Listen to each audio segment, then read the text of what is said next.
Ayoko niyan. Marami kang makakainin pagkatapos. Pero totoo yun, di ba? Pagka mahaba at marami kang nakikiramay, hindi tao. At yung pagiging mabuting tao is not on how he died, but on how he lived. My dear friends, magmula pa nung mga nakaraang linggo, lalong-lalo na ngayong Semana Santa, we have been listening to stories of how our Lord suffered, how He was betrayed by His close friends, paano siya kinutyan, paano siya pinako sa krus. We heard everything about His suffering and death. Alam na natin kung paano siya namatay. And the danger is this. Baka makalimutan natin kung paano siya nabuhay at bakit siya nabuhay. We might be focused so much on how he died. First time na mulinig ko dito sa Manawa, and I was really amazed by the people since last night coming here.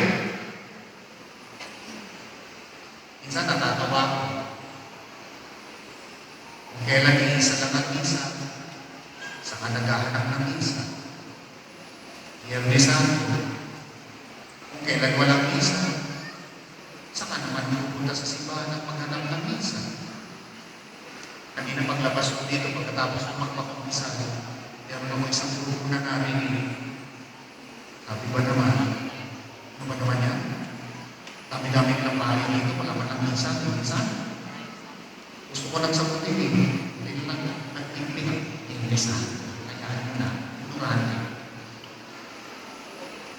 Araw-araw na ginawa ng Diyos, maliban sa Biyernes Santo, walang misa. Oras-oras dito.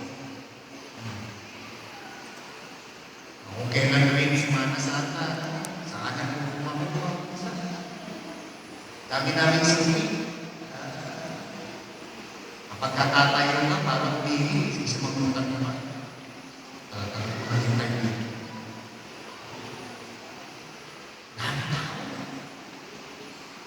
And I'm very sure that they are commemorating how our Lord died. Paano namatay? Reminder lang mo mahalaga kung paano namatay ang Panginoon. But more than that, mas mahalaga ang paano kung bakit siya nabuhay. And He died for all of us. My dear friends, Biyernes Santo, hinahanap ko yung mga kasamahan ko